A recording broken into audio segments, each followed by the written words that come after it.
할렐루야. 오른손 다 드십니다. 평생을 살면서 건강하시기를 주님의 이름으로 축복합니다. 사람들이 모인 곳에 어느 곳에 가든지 존경받고 칭찬받고 사시기를 주님의 이름으로 축복합니다. 여러분들 크고 작은 기도 제목이 있을 텐데 그 기도 제목의 슬슬 잘 풀어지시기를 주님의 이름으로 축복합니다. 하나님 앞에 나와서 예배할 때 성령께서 강권적으로 역사하는 귀한 시간 되시기를 주님의 이름으로 축복합니다. 따라하시겠습니다. 하나님의 소원을 이루어 드리자. 전도하면 믿을 사람 있고 전도 안 하면 믿을 사람 없다. 나도 전도할 수 있다. 한 명. 아멘. 두 손 높이 드시고 주먹 깍 쥐시고 아멘 삼창. 아멘 아멘 아멘 아멘. 잘하셨어요. 오늘 제가 기쁜 소식을 들었습니다. 우리 교회 윤도형 청년 있죠. 학생 윤도원 청년이 신학교 졸업 맞고 군목이 됐어요. 군목. 군인 목사가 돼서 대위, 소위 중위 대위인데 우리 감리교 목사는 중위로 계속 임관했습니다. 그 이유는 준회원 가정을 밟고 목사 안수를 주기 때문에 장로교나 타 교단보다는 진급이 1년 정도 늦어요. 다른 교단은 장로교, 성결교, 순복음교는 군목으로 들어가면 대위로 임관을 하는데 우리 감리교 목사만 중위로 임관을 하는 거예요. 그래서 이거 안 된다. 타 교단하고 똑같이 수준을 맞춰야지 이런 식으로 하면 되냐. 그래서 진급 과정은 정상적으로 밟더라도 군목으로 갈 때 바로 목사 안수를 주자. 바로. 그래서 바로 목사 안수를 주면 대위로 임관하니까 군인은 계급 제도인데 대위가 목회하는 것하고 중위가 목회하는 것도 엄청 다르다. 그렇게 해서 지난 입법총회 때 통과를 시켰어요. 윤대영 우리 청년이 신학교 졸업 맞고 진급을 바로 하기도 전에 목사 안수를 받았어요. 이번에 연회 때 목사 안수를 받고 대위로 54단이라고 그러나요? 저 울진 쪽에 7월 1일부터 근무하는 걸로 하고 지금 대기 중에 있습니다. 울진에 가서. 그래서 우리 횡성교회 출신이고 또 군목으로 대위로 시작을 하니까 본인에게도 영광이고 우리 교회도 축복이고 너무너무 감사하죠. 윤도영 아버지 어머니가 신앙생활 하지 않지만 신앙생활 할 수 있도록 여러분들이 기도해 주시기를 부탁을 드립니다. 할렐루야. 멀리 있지만 박수 한번 하시겠어요? 할렐루야. 제가 미국 갔었는데 늦게 비행기 타고 들어오는 바람에 우리 교회 인사차 와서는 제가 못 만났어요. 그래서 우리 교육 목사님인가 누구한테 얘기를 했다는데 제가 오늘 통화했습니다. 저한테 전화번호가 있어서 통화 축하한다고, 건강하라고, 하나님 잘 믿으라고 그런 얘기 했습니다. 그랬더니 감독님 너무너무 고맙다고, 감사하다고. 감사하죠. 목사 되는 것도 감사한데 또 군대 생활 겸해서 대위로 임관했으니까 목회 잘하고 군목으로 목회 잘하고 해서 군종감까지 되라. 아주 제대할 생각하지 말고 우리 군종감을 하신 분은 춘천의 신성교 박상철 목사님이 대령으로 전체 군목들을 총괄하는 군종감으로 제대를 하고 신성교에서 목회 10년 하고 지난번에 은퇴하셨습니다. 그건 군인은 나이에 따라서 군대에서 제대해야 되니까 군종감을 해도 우리 감리교 법에는 목회 나이가 71세까지니까 61세인가 제대를 하고 10년 동안 목회하고 올 연해에 은퇴했습니다. 사랑하는 성도 여러분, 감사하는 믿음이 있는가 하면 불평하는 믿음이 있어요. 날마다 감사하며 사는 저와 여러분들이 되시기를 주님의 이름으로 축복합니다. 불평하며 살지 말고 감사하며 사는.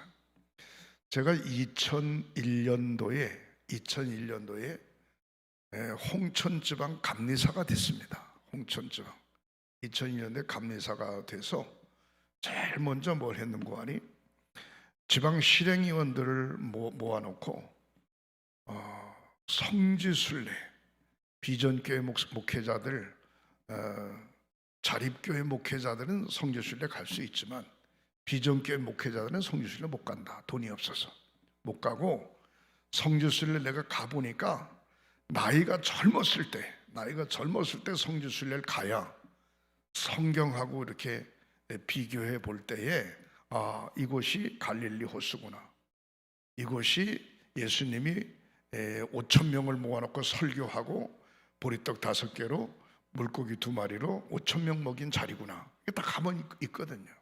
그 다음에 이곳이 신의 산이구나.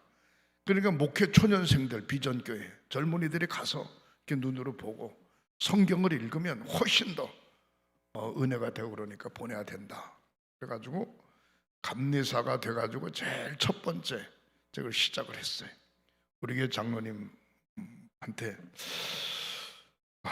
부담금을 한 2% 정도 더 걷어가지고 내 감리사 임기 중에 우리 비전교회 한 20교회 정도 목회자들을 성지순례 보내자.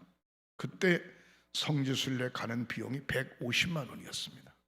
지금은 성지순례 가면 420만 원, 450만 원 정도 갑니다.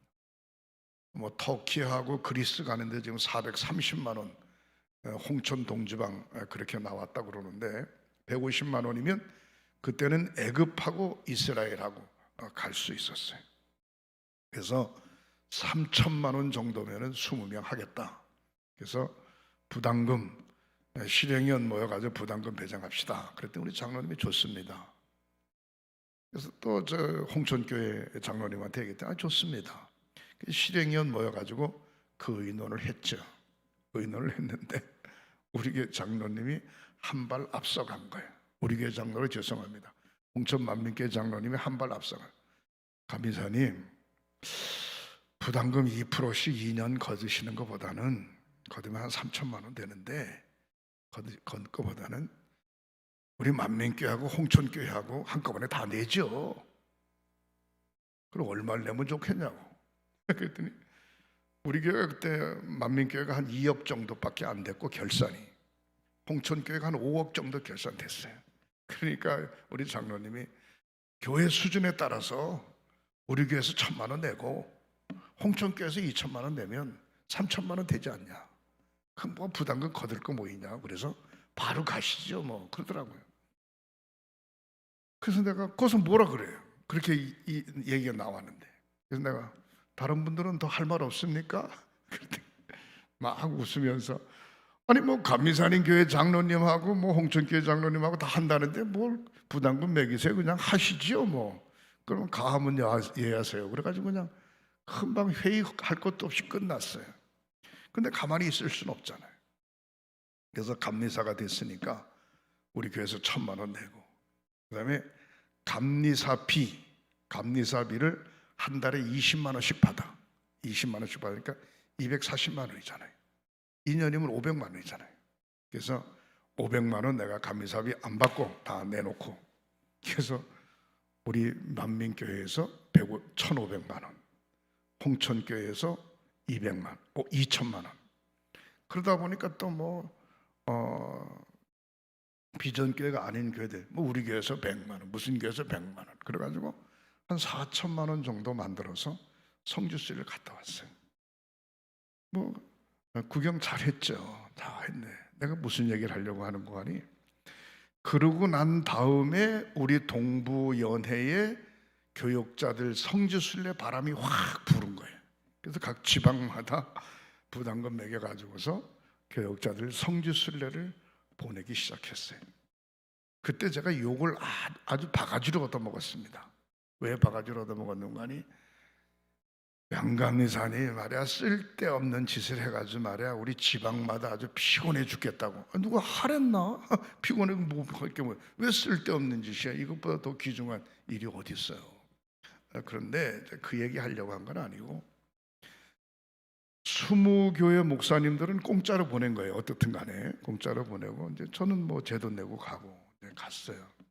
갔는데 외국에 나가면 신발도 뭐 나이키로 뭐 잠바도 뭐 하도 좋은 걸로 뭐 다 사 입잖아. 사 입는데 우리는 그냥 평범하게 수수하게 입었는데 이거 이 150만 원씩 후원한 목사님들이 말이야 다 좋은 신발 좋은 옷을 다 사 입은 거예요. 어떤 면으로. 그러니까 젊으니까 달라. 우리하고 생각이 달라. 저는 지금도 뭐 메이커 이런 거 관계 없습니다. 우리 애들도 마찬가지. 그렇게 살아왔으니까. 근데 뭐 아주 삐까뻔쩍하게 차려가지고 성지순례를 갔어요. 가면 이렇게 성지순례 가면 몇 군데 들리잖아. 들려가지고서 이제 뭐 물건도 사고 여행사에서 의도적으로 들려요. 들리는데 우리는 뭐 전혀 살 게 없어요. 뭐 비싸기만 하고 뭐 사봐야 별로 쓸 것도 아니고. 근데 이 친구들은 말이죠, 어머니 아버지가 돈을 줬는지 어떻든지 간에 막 사는 거야. 막 사는 거야. 그래서 야 이거 뭐 비전교회라고 도와줬는데 괜히 도와줬나 속으로 그런 생각이 들 정도인데 막 사. 거기까지도 뭐 이해가 되죠. 왔으니까. 근데 비행기를 막 이스라엘 쪽에서 타고서 이제 한국으로 들어오려고 그러는데 20명 중에 딱 하나가 한 사람이 감리사님 고맙습니다. 성지순례 보내주셔서 감사해서 제가 선물을 하나 샀습니다. 그래서 선물을 샀다는데 차곡차곡 접었어요. 파피루스라고 하는 갈대를 이렇게 해가지고 종이를 만드는 겁니다. 근데 거기다가 이제 성경을 이렇게 쓰는 거거든요. 그 파피루스 종이를 이렇게 그림을 한 장 써서 그림이 뭐 요거 한 두 배 정도 될까? 돈으로 따지면 뭐 한 5불 정도 되는 5불 정도. 그래서 감사님 고마워서 제가 선물로 드리는 겁니다. 그러더라고요. 또 감사하대 어떻든지 간에 그렇게 생각한대. 근데 문제는 20명 중에 감사하다고 이야기한 사람은 그 사람 하나밖에 없어요. 저한테 20명 중에 감사하다고 이야기한 사람은 그 사람 하나밖에 없다고요. 이해가 잘 안 되세요?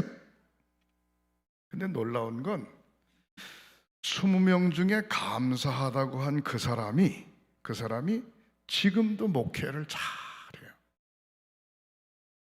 5명 놓고 목회하던 그 교회에서 근 20년 동안 열심히 목회를 하다가 50명이 됐어요. 50명 되는 교회에서 열심히 목회하다가 사람이 성실하니까 뽑혀가지고 한 200명 정도 모이는 교회로 갔어요. 근데 그랬죠. 권 목사, 성실하면 하나님이 책임져 주셔. 하나님이 책임져 주셔. 그 생각 목회 끝나는 날까지 잊어버리지 말고 감사하는 마음으로 성실하게 살아. 그랬더니 감독님 고맙습니다. 이제 제가 감독이 됐잖아요. 감독님 고맙습니다. 지난 세월 기도해 줘서 고맙다는 거예요. 사랑하는 성도 여러분, 제가 지난번에 이스콘 신년회에 갔잖아요. 이스콘 신년회에 가면 바로 카나다하고 이스콘 신년회, 그다음에 시카고, 토론토 이 삼각을 두고 미시간 호수라고 하는 큰 호수가 있어요. 호수가 남쪽에서 북쪽까지 500km. 그다음에 길이가 150km. 500km, 150km. 바닷물이 아니에요. 그냥 일반 물이에요. 근데 그 호수가 우리 대한민국을 반을 집어넣어도 남을 정도로 호수가 그렇게 큰 거예요.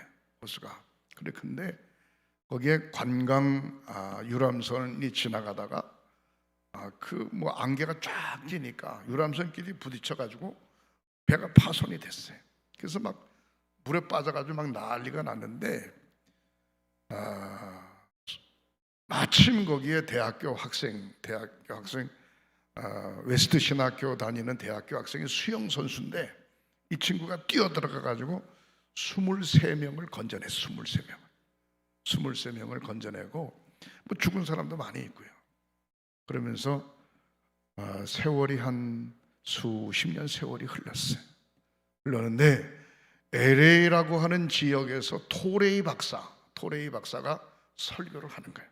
많은 군중들을 모아놓고 설교를 하면서 수십 년 전에 미시간 호수에서 관광하고 유람하던 사람들이 배가 파손이 돼서 물속에 수장되는 판인데 신학생 하나가 뛰어들어서 그 23명을 건져냈다. 자기 목숨을 불사하고 죽음에서 건져냈다니, 이런 놀라운 은혜가 어디 있냐. 모두가 다 박수를 치죠. 그 청년이 누군지도 모르고 말이죠. 근데 토레이 목사님의 설교가 딱 끝난 다음에 어떤 할아버지가, 목사님 얼굴이 할아버지, 제가 미시간 호수에서 23명을 건져낸 대학생입니다. 오랜 세월이 지났는데 그분이 그 토레이 박사님이 설교하는, 목사님이 설교하는 그 자리에 있었던 거예요. 그러니까 토레이 목사님 깜짝 놀란 거예요. 아이고 어떻게 된 거냐고. 그래, 그 23명의 생사는 어떻게 된 거냐고. 그동안 어떻게 살았냐고. 그랬더니 이분이 씁쓸한 웃음을 지으면서 자기가 목숨 걸고 23명을 건져냈는데 23명 중에 한 사람도 자기한테 감사하다고 하는 사람이 없었다는 거예요. 그리고 그들이 어디에 사는지 자기도 모른대요. 여러분, 이 세상이 참 묘하죠. 저는 오늘 본문에 있는 말씀을 의지하면서 감사하는 믿음이라고 하는 제목으로 귀한 말씀을 드리려고 합니다. 만약에 그 청년이 없었더라면 23명 중에 10명은 죽었을 거 아니겠어요? 오늘 저는 본문에 있는 말씀을 보면은 첫 번째로 감사하는 믿음은 다른 게 아니고 구원받은 증거입니다. 구원받은 증거. 내가 구원받았기 때문에 너무너무 감사한 거예요. 여러분, 구원받은 확신 있으세요? 구원받은 확신. 그렇다면 그 세상 어떤 것도 바꿀 수 없는 거예요. 그렇기 때문에 감사 못할 이유가 없는 거예요. 내가 구원받은 증거로 감사하는데, 시편 18편 2절에 보면 여호와는 나의 반석이시요. 반석은 예수 그리스도를 상징합니다. 신약 성경에는 반석은 기초를 상징합니다. 기초. 건물을 지을 때 반석이 튼튼해져. 저와 여러분들의 반석이 누구냐? 예수. 여호와는 나의 반석이시요, 나의 요새시요. 요새. 전쟁하는 사람은 요새가 튼튼해야 전쟁에서 패하지 않고 전쟁에 승리할 수 있죠.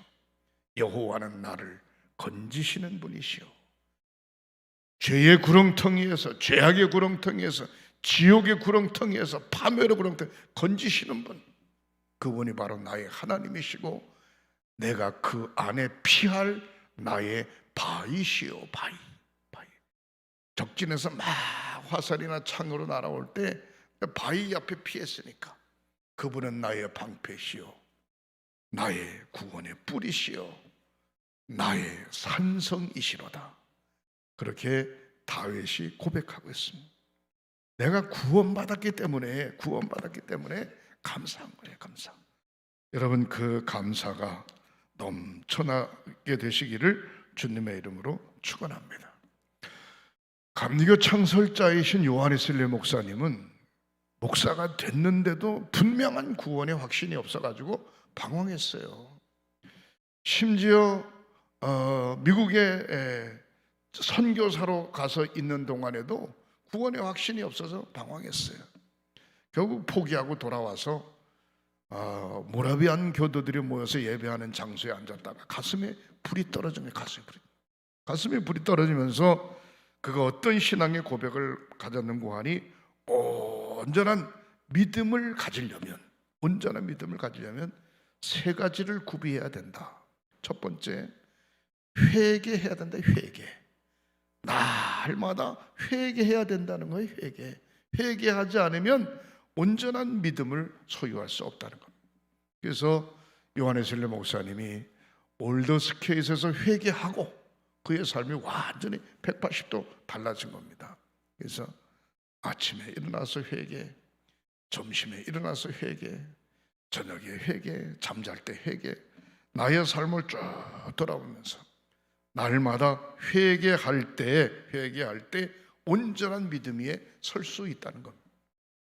두 번째로 하나님 말씀 앞에 아멘하고 순종할 때 하나님 앞에 온전한 믿음 위에 설 수 있고, 세 번째는 온전한 믿음으로 하나님 앞에 감사할 때 온전한 믿음을 가질 수 있다는 겁니다. 사랑하는 성도 여러분, 회개와 순종과 감사, 이것이 우리의 믿음을 더 늘 세워가게 되는 줄 믿으시기를 바랍니다. 여러분, 콘크리트를 칠 때에 갖다 쉽게 말해서 시멘트만 붓는 게 아니잖아요. 거기다가 자갈도 집어넣고 모래도 집어넣고 시멘트도 집어넣고 철근도 깔고, 근데 물을 붓고 잘 비벼서 집어넣었을 때 시간이 가면 든든한 반석이 되고 기초가 되죠. 시멘트만 집어넣으면 안 돼요. 반드시 모래하고 자갈을 집어넣어야 돼요.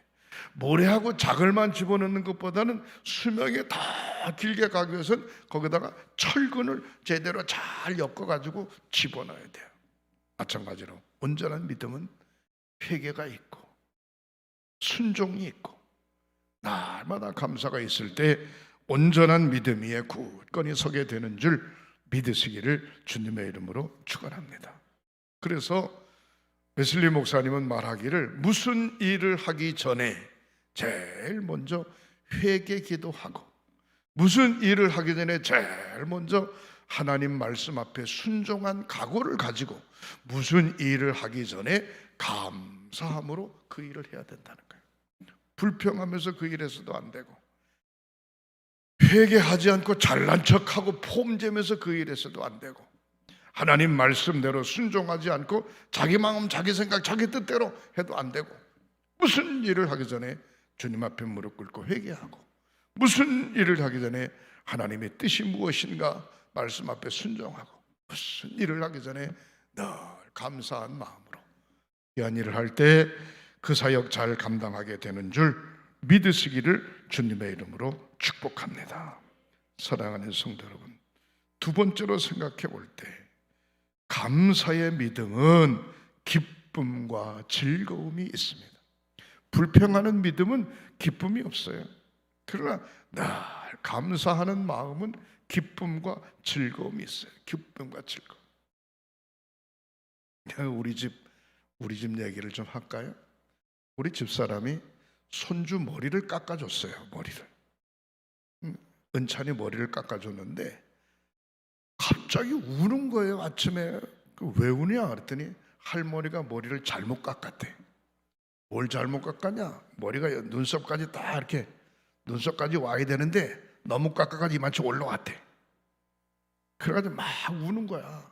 그러니까 할머니가 야, 미안하다 야, 내가 잘못 깎은 게 아니고 이마가 이렇게 할아버지처럼 훤해야 멋지고 이쁜 거다. 아니래, 머리가 눈썹까지 와야 된대. 이래, 눈썹까지. 그래서 다음부터 내가 안 깎을 테니까 미용실에 가서 깎든지 이발소에 가서 깎아라. 그랬더니 그럴 순 없대. 왜 그럴 수 없냐? 미용실이나 이발소에 가서 깎은 사람은 다 이만큼 친대, 이만큼. 그래서 거기는 안 된다. 달래고 야단치고 그래 보냈어요. 학교를 보냈어. 한 5분 있다가 다시 올라왔어요. 너 왜 왔냐? 학교는 안 가고. 모자 쓰고 가야 된대. 모자. 나 참 비올 거. 야, 모자 쓰고 가면 학교에서 모자 안 벗냐? 그래도 모자 쓰고 간대. 모자를 푹 눌러가지고 여기까지 쓴 거예요.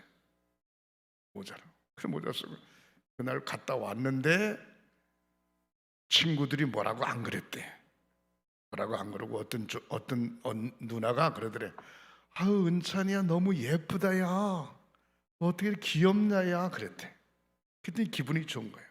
머리를 짧게 깎았던 얘기는 안 하고 그랬더니 할머니한테 너무너무 미안한 거야. 할머니한테 집에 와보니까 할머니가 없네. 밤에도 안 들어오네. 왜? 우리 어제 저녁 어디 갔다 왔잖아요. 속초에. 할머니 어디 갔냐고. 너 할머니가 그래가지고 할머니 삐져가지고 너 할머니 집 나갔어. 없어. 아휴 할머니한테 내가 잘못했다고 얘기를 해야 되는데 이거 어떻게 하면 좋냐고. 몰라 할머니가 이제 너 이발소 가서 머리 깎아라. 아 난 그럴 수 없다고. 내가 할머니한테 잘못했다 그래야 된다는 거예요. 여러분 자기 생각에 비춰보면 누구든지 완전한 사람 없어요. 그러나 다른 사람이 나를 어떻게 생각할까 대부분 그렇게 사는 경우 많죠. 그럴 거 없어요. 따라하시겠습니다. 날마다 기쁨과 즐거움으로 삽시다. 할렐루야. 감사하는 매사에 감사하는 마음만 가지면요 자동적으로 기쁘고 자동적으로 즐거워요. 근데 감사하는 마음을 안 가지면 매사에 짜증나는 거예요. 속상하고 그냥 답답하고 그러는 거예요. 그러니까 매사에 감사하는 마음을 갖는 얼마나 중요한지 몰라요. 잠언서 15장 16절부터 17절 보면은 가산이 적어도 집안이 너무 어려워. 가산이 적어도 여호와를 경외하는 것이 크게 부하고 번뇌하는 것보다 낫다. 가난해도 하나님을 경외하면 부하면서 고심하는 것보다 낫다는 거예요. 사랑하는 성도 여러분, 날마다 부하게 사시기를 주님의 이름으로 축원합니다. 부하게 사는 게 뭐냐? 늘 감사하는 거예요. 늘 감사. 제가 한꺼번에 돈을 5천만 원을 만져봤잖아요. 여러분 한꺼번에 돈을 5천만 원 만져본 분 손 좀 들어보시오. 만져보시오. 그럼 통장 이체를 잘하니까 뭐 그런 거 필요 없잖아요. 내가 언제 만져봤는 거니? 한 달에 사례비 30만 원 받을 때, 한 달에 사례비 30만 원 받을 때 5천만 원을 만져봤어요. 제가 청평에서 기도원을 운영할 때인데, 기도원을 운영할 때인데 건축 헌금을 업자한테 5천만 원을 줘야 되는 거야. 5천만 원을 줘야 되는데 돈을 5천만 원을 누가 갖고 와서 이제 이걸 뭐 은행에다 갖다 집어넣은 것도 아니고 집에다가 장롱을 열고 이불을 갖다가 집어넣었어요. 야 이거 누가 훔쳐가면 또 어떡하나. 또 1시간 있다 가서 또 뒤져봤어요. 이렇게 있나. 또 다시 꺼내가지고 싱크대 밑바닥에 판을 대고 밑바닥에 붙여놨어요. 이틀을 지나가야 되는데 야 이틀 동안 피를 말리는 거야. 장롱 속에 집어넣었다가 싱크대 밑에다 집어넣었다가 꺼내가지고 장판 밑에다가 깔아놨다가 야 그리고 이틀 있다가 업자한테 돈을 줬는데요. 주고 나니까 얼마나 마음이 편한지. 아이고 이제 뭐 잊어먹을 생각 관계도 없고 여기저기 숨길 필요도 없고 그냥 너무너무 편해. 근데 내가 야 이거 돈 많은 사람은 어떻게 사는 거야 도대체. 돈 많은 사람은 돈 많은 사람은 근심 걱정하고 말이야. 그 생각이 들더라고요. 가산이 적어도 재물이 없어도 여호와를 경외하는 것이 크게 부하고 잘 살고 번뇌하는 것보다 낫다.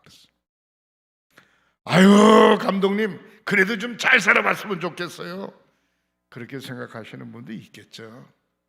그러나 우리의 감사의 기준은 물질에다가 두지 말라는 거예요.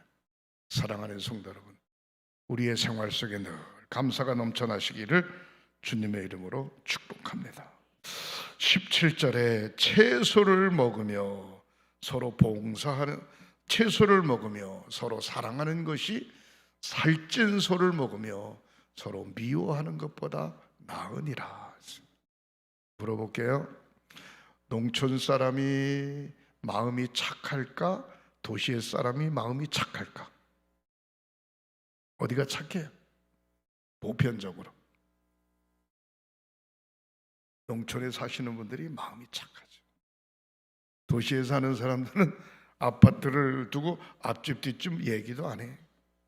그 농촌 사는 사람들은 뭐 그냥 고추 따서 같이 나눠 먹고, 상추 따서 같이 나눠 먹고, 칼국수 같이 나눠 먹고, 옥수수 쪄서 같이 나눠 먹고.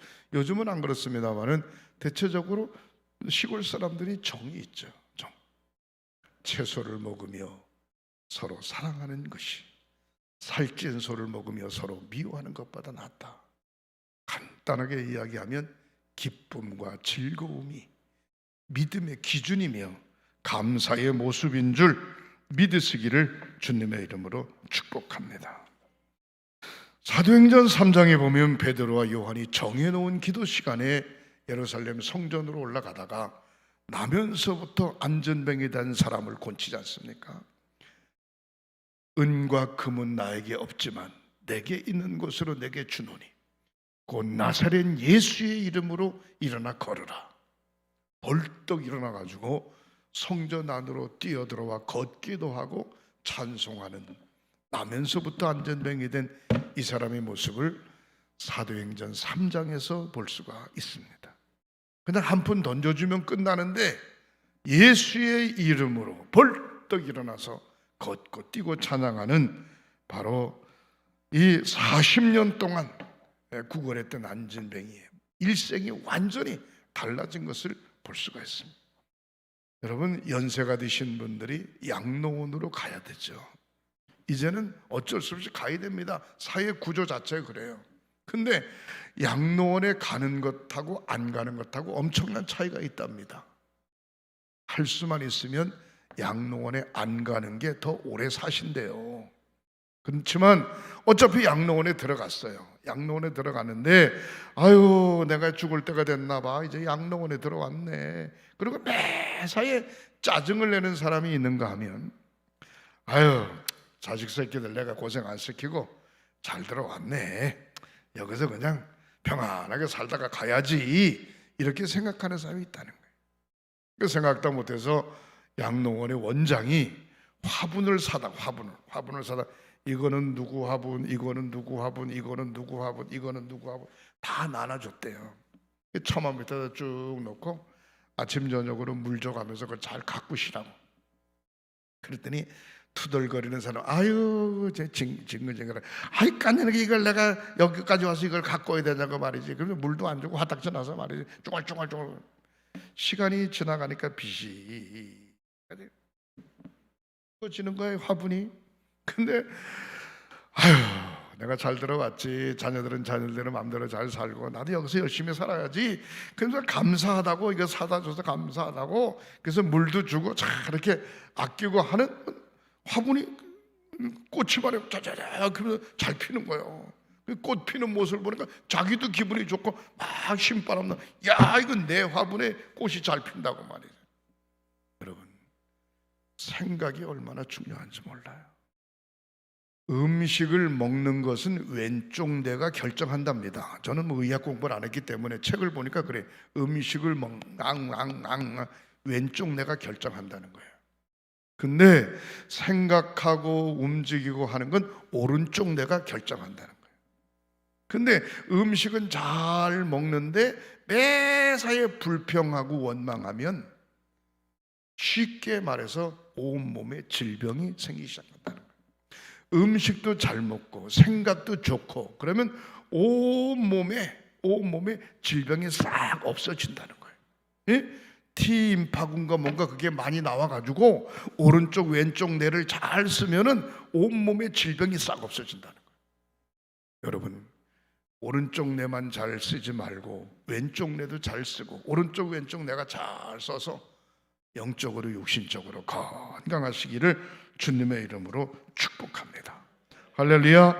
마지막 세 번째로 사랑하는 성도 여러분, 따라하시겠습니다. 감사는 신비한 능력이 있습니다. 감사는 신비한 감사를 자꾸 하니까 마음이 평안해. 감사를 자꾸 하니까 일이 솔솔 잘 풀려. 일술 풀려. 제가 어디 가든지 이런 기도를 하죠. 하나님, 오늘도 좋은 사람 만나게 해 주시옵소서. 하나님, 오늘도 아침부터 저녁까지 들려오는 소식들이, 좋은 소식들이 들려오게 해 주시옵소서. 그 기도를 늘 하죠. 근데 지난번에 시애틀 갔다가 비행기가 놓쳤잖아요. 비행기를 못 탔잖아요. 그 다음에 비행기를 타게 됐는데 일이 수월하게 잘 풀려가지고 이틀 더 머무르다가 비행기를 타게 됐어요. 그래서 내가 총무가 바짝 긴장이 돼가지고 내 얼굴을 자주 보는 거예요. 내 감독님 얼굴이 인상 찍고 있으면 자기 불편하니까 나를 자꾸. 사모님도 그냥 안절부절해. 아유, 감독님 죄송해요. 뭘 죄송해? 괜찮아. 누구 뭐 사람이 하는 일이야. 억지로 하는 거 없어. 마음 평안히 가죠. 그랬더니 연애 총무가 이렇게 얘기를 하는 거예요. 감독님이 기도하시는 대로 되네요. 내가 뭔 기도를 했는데, 난 까맣게 잊어버려요. 기도하는데 되네요. 내가 뭔 기도를 했는데.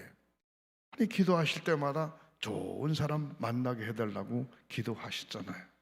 그래서 엊그저께 대한항공이 안 뜨는 날인데 대한항공에 그래도 좀 높은 사람이 나와가지고 그 사람을 만나가지고 내일 모레 나와 보시라고 대한항공이 증편되면서 어떻든 간에 한꺼번에 다 자리가 배정돼가지고 오게 됐잖아요. 그래서 감독님이 좋은 사람 만나게 해달라고 기도하니까 좋은 사람 만나네요 그러더라고요. 그렇습니다. 자꾸 좋은 소리 하면 우리의 마음이 평안해지고, 좋은 사람 만난다 그러면 만나. 감사는 신비한 능력을 가지고 있는 줄 믿으시기를 바랍니다. 그러니까 자녀에게, 남편에게, 아내에게, 장로님, 권사님, 집사님, 모든 성도들에게, 속장, 인도자, 선교회장 모든 이에게 늘 감사의 마음을 가질 때 능력이 나타나게 되는 줄 믿으시기를 주님의 이름으로 축원합니다. 시편 107편 19절부터 한번 보시겠어요? 이에 그들이 그들의 고통 때문에 여호와께 부르짖으매 그가 그들의 고통에서 그들을 구원하시되. 여러분, 혼자 문제 있으면 혼자 속썩을 필요 없어요. 하나님 앞에 간절히 기도하면 하나님이 들으시고 해결해 주실 줄 믿으시기를 바랍니다. 그들의 고통 때문에 여호와께 부르짖으매 그가 그들의 고통에서 그들을 구원하시되. 20절, 그가 그의 말씀을 보내어 그들을 고치시고 위험한 지경에서 건지시는도다. 고치시고 위험한 지경에서 건져내 주신다 이 말이에요. 21절, 여호와의 인자하심과 인생에게 향하신 기적으로 말미암아 그를 찬송할지어다. 늘 감사의 마음으로 하나님을 찬양합니다. 22절 말씀, 감사제를 드리며 노래하여 그가 행하신 일을 선포할지어다. 날마다 감사가 넘쳐나는 저와 여러분들이 되시기를 주님의 이름으로 축복합니다. 기도하십니다. 하나님 감사합니다. 주와 함께 동행하는 저희들 되게 하시고 날마다 성령 충만한 은혜 속에 사는 삶들이 되게 하시옵소서. 자녀는 부모에게, 부모는 자식에게, 남편은 아내에게, 아내는 남편에게, 성도는 목자에게, 목자는 성도에게 늘 감사하며 사는 저희들 되게 하시옵소서. 모든 영광 주님 앞에 드리오며 예수님의 이름으로 축복하고 기도하옵나이다. 아멘.